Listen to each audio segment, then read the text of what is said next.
It was during the lockdown in Thailand.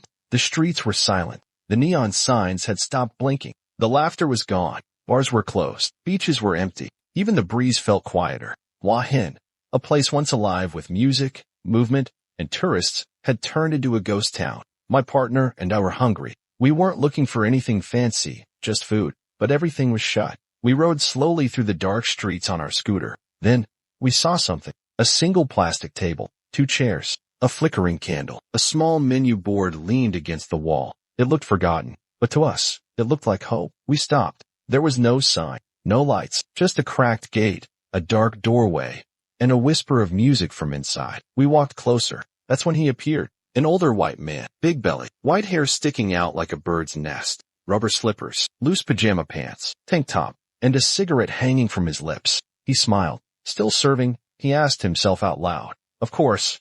Sit down, sit down. He was cheerful, like he hadn't seen anyone in days. Maybe he hadn't. We sat down. He brought out a dusty tablecloth, a candle, and a laminated menu. We placed our order. He went inside, but soon, he came back, this time with a stool, a beer, and a new cigarette. He sat a few feet away. He started talking. First, small talk, about the lockdown, the heat, the silence. Then, about the restaurant. He spoke with pride. He told us stories about his regular customers, Europeans, Aussies, Americans. Many of them came back every year. Some ate here every night. He remembered their names. He smiled when he talked about them. It wasn't about the money. It was about the company. Then a woman came out. Thai, late 30s, wearing an apron. She smiled and served our food. She's a good cook, isn't she? He asked proudly. Yeah, really good, I replied. Your wife?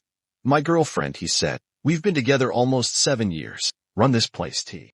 Then, he started telling us everything. He was born in southern England, a small town, nothing special. He worked in a factory, same job for 40 years. Married, 6 kids. Life was simple, routine, ordinary. Then he retired. And right after that, his wife left him. It wasn't the drinking, he said. I always drank. She knew that. It wasn't cheating either. She knew I saw girls when we were younger. She just couldn't stand me being home all the time, I guess. He laughed, but his eyes looked tired. A few friends invited him on a golfing trip to Thailand. He didn't play golf, but he went. And on the first night, he fell in love. She was 20. He was 60. She was beautiful, sweet, charming. She said she loved him. They drank. They danced. They slept together that night. The next morning, she asked for money. Her mother was sick, she said. He gave it to her. They spent the rest of his holiday together. When he left, he couldn't stop thinking about her. Back home, everything felt gray, empty. So he made a decision. He sold his things, packed his bags,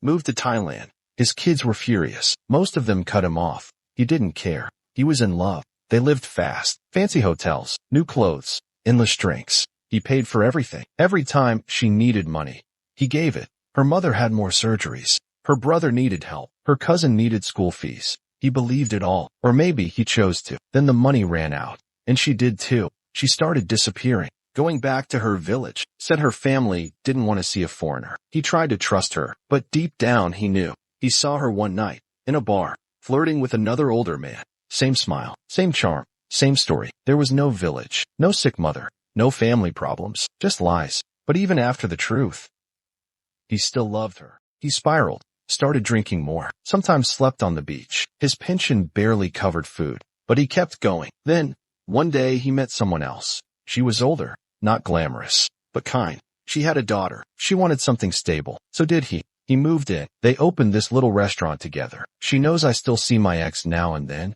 he said. She knows I don't have much left, and I know she sees other men sometimes. He lit another cigarette. But mostly, we run this place. We cook. We talk. We survive. He looked at us and smiled. Life's not about winning, mate, he said. It's about staying in the game. We nodded. We didn't know what to say, but we felt it. Every word. We paid. He wouldn't let us tip. He just thanked us again and again. That night, we rode away in silence. There was something about him. Not sad, not happy, just real. Like a man who had gambled everything for love and lost, but still showed up every day, still smiled, still cooked. We came back a few more times that week. Not for the food, for the conversation, for the reminder that life doesn't always make sense. But it keeps going. So if you ever find yourself in Hua Hin, and the streets are quiet, and the world feels far away, look for a plastic table, a single candle, And an old man with a cigarette. He's not selling food. He's selling stories, and maybe a piece of his heart.